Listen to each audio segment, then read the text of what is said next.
తాజాగా Tollywood star choreographer అయినటువంటి Johnny master పై ఈ రోజు ఓ యువతి లైంగిక వేధింపుల ఆరోపణలు చేసింది. దీంతో అతనిపై రాయదుర్గం పోలీస్ స్టేషన్లో కేసు కూడా నమోదైన విషయం తెలిసిందే. తనపై జానీ మాస్టర్ లైంగిక వేధింపులకు పాల్పడ్డాడని, తనతో పాటు కొరియోగ్రఫీ చేసే ఓ యువతి పోలీస్ స్టేషన్లో ఫిర్యాదు చేయడం జరిగింది. దీంతో జానీ మాస్టర్ పై సెక్షన్ 376 రేప్ కేసుతో పాటు క్రిమినల్ బెదిరింపు, గాయపరచడం క్లాజ్ కింద రాయదుర్గం పోలీసులు కేసు నమోదు చేశారు. కాగా జానీ మాస్టర్ 2024 అసెంబ్లీ ఎన్నికల ముందు జనసేన పార్టీలో చేరగా అతనికి కీలక బాధ్యతలు కూడా ఇచ్చింది. తాజాగా అతనిపై లైంగిక వేధింపులు ఆరోపణలు రావడం, పోలీసులు కేసు నమోదు చేయడంతో జనసేన పార్టీ కీలక నిర్ణయం తీసుకుంది. తాజా పరిస్థితుల నేపథ్యంలో జానీ మాస్టర్ పార్టీ కార్యక్రమాలకు దూరంగా ఉండాలని, తక్షణమే ఈ నిర్ణయం అమల్లోకి వస్తుంది అని జనసేన పార్టీ లేఖను విడుదల చేసింది. ఆంధ్రప్రదేశ్ రాష్ట్ర ప్రజలు ఎంతో నమ్మకంతో పవన్ కళ్యాణ్ గారిపై ఉన్న గౌరవంతో మొన్న జరిగిన అసెంబ్లీ ఎన్నికల్లో మహాకూటమిని గెలిపించడం జరిగింది. దీంతో నారా చంద్రబాబు నాయుడు గారు, పవన్ కళ్యాణ్ గారు కీలక నిర్ణయాలు తీసుకుంటున్నారు. జనసేన, తెలుగుదేశం పార్టీలో ఇలాంటి ఆరోపణలు ఎవరు ఎదుర్కొన్నా కానీ ఉపేక్షించేది లేదు. వాళ్ళని తప్పకుండా పార్టీ నుండి బయటకు పంపిస్తాం.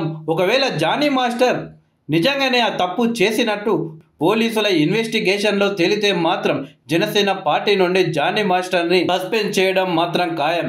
తాజాగా తెలుగుదేశం పార్టీకి సంబంధించిన ఒక ఎమ్మెల్యే కూడా ఇలాంటి ఆరోపణలు ఎదుర్కొని అందులో ఆయన తప్పు చేసినట్లు తేలడంతో వెంటనే తెలుగుదేశం పార్టీ అధినేత సీఎం చంద్రబాబు నాయుడు గారు ఆయనను పార్టీ నుండి సస్పెండ్ చేయడం జరిగింది. గత 5 ఏళ్లు వైఎస్ఆర్సీపీలో మంత్రులు, ఎమ్మెల్యేలు అలాగే కీలక నాయకులు ఇలాంటి తప్పులు చేసి అడ్డంగా బుక్ అయినా కానీ వైఎస్ఆర్సీపీ మాత్రం ఎలాంటి యాక్షన్ తీసుకోలేదు.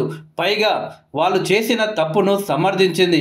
ఆ నాయకులు బహిరంగంగానే మేము తప్పులు చేశాం, అయితే ఏంటి, మేము చేసిందే కరెక్ట్ అన్నట్లు వాళ్ళని వాళ్ళు సమర్థించుకోవడం జరిగింది. రాష్ట్రంలో వైఎస్ఆర్సీపీ నాయకులు ఎందరో అలాంటి లైంగిక వేధింపులకు పాల్పడడం, వైసీపీ వాళ్ళను వెనుకేసుకొస్తూ వాళ్ళని కాపాడుకుంటూ వచ్చింది.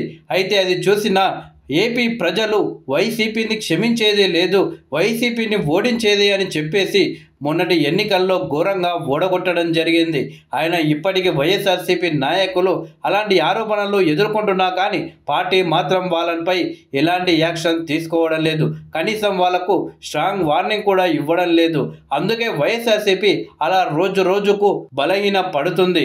అయితే తెలుగుదేశం, జనసేన పార్టీలు మాత్రం వైసీపీ దారిని ఎంచుకోవడం లేదు. అలా తప్పు చేసిన ఎవరిని కూడా వదలకుండా పార్టీ నుండి సస్పెండ్ చేస్తామని చెప్పేసి తెలుగుదేశం, జనసేన పార్టీలు భావిస్తున్నాయి.